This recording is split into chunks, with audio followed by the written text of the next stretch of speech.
membre du jury de l'édition 2022 du Festival de la Fiction TV de La Rochelle, qui s'achève ce soir. David Bayot évoque pour nous son expérience de juré, son retour dans Plus belle la vie à l'occasion de l'Arche-Évasion, et ses projets. Allociné vous fait partie du jury de l'édition 2022 du Festival de la Fiction TV, présidé par Sandrine Bonner. Vous avez été honoré de cette proposition? David Bayot: oui, c'était tout d'abord une surprise, car je ne m'y attendais pas du tout. Et un grand honneur car ça n'arrive pas tous les jours.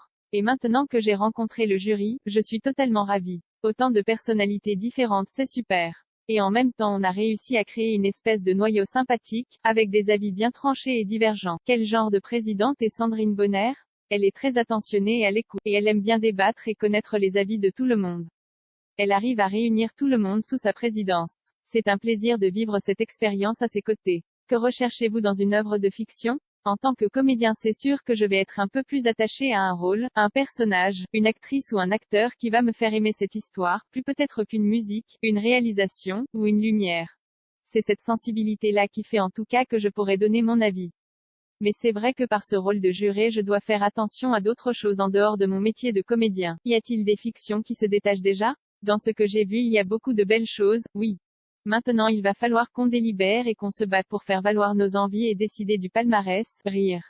Ça faisait longtemps que je n'étais pas revenu à La Rochelle, la dernière fois c'était en 2012 avec Ainsi soit-il, et pour moi c'est un très beau cadeau de faire partie du jury d'une édition aussi riche et variée. Il y a vraiment de belles fictions. Et des fictions auxquelles on ne... Vous êtes de retour dans Plus belle la vie pour une arche-événement intitulée Évasion. C'était une évidence pour vous de reprendre le rôle de Jawad avant la fin de la série? Pour la fin de la série, oui, je trouvais ça cohérent de faire revenir Jawad. On m'avait proposé de revenir à plusieurs reprises et j'avais dit non car je ne trouvais pas ça justifié. Mais là, vu que la série se terminait, je me suis dit oui, mon personnage pourrait revenir 5 ans après. Que pouvez-vous dire sur cette arche? Pas grand-chose, rire. Je ne veux pas spoiler, mais ce que je peux dire c'est que je serai aussi dans le prime final qui sera diffusé le 18 novembre. Avec une belle robe de mariée, rire. Même si vous aviez quitté la série depuis plusieurs années, comment avez-vous réagi en apprenant l'arrêt de Plus belle la vie? J'étais triste, c'est une aventure de 18 ans, avec une famille qui s'est créée au fil des ans. Et en même temps, toutes les bonnes choses ont une fin, il faut bien que ça se termine un jour. Et il y a plein de belles choses qui vont en découler pour tout le monde je pense. Ça restera une aventure extrêmement marquante de votre carrière? Bien sûr. Plus belle la vie ça a été une sorte de laboratoire pour la série m'a permis de m'exercer, d'apprendre à affiner mon jeu, mon métier.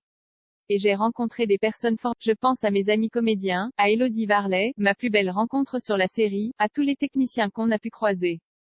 On a vécu ensemble quotidiennement, c'était très fort. D'ailleurs, j'ai récemment eu mon dernier jour de tournage avec eux et c'était assez triste. Mais j'ai eu l'occasion de leur dire vraiment au revoir, car il y a 5 ans j'étais partie un peu sur un coup de tête, sans prévenir personne. Et là j'ai pu leur dire merci, car c'est aussi grâce à eux que j'en suis là. Vous avez participé à de super aventures telles que Ainsi soit-il et les crevettes pailletées. Quel projet reste pour le moment le plus cher à votre cœur?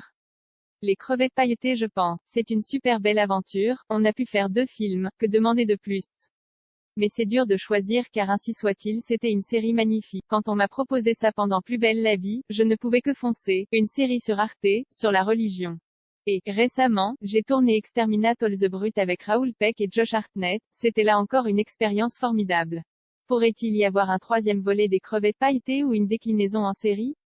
Honnêtement, je ne pense pas. Le 2e film n'a pas assez marché. Le premier avait cartonné, mais le 2 est sorti à une période où on sortait à peine du Covid. Et les gens ont dû se dire qu'ils avaient vu le premier et que le 2e n'allait être qu'une ressucée.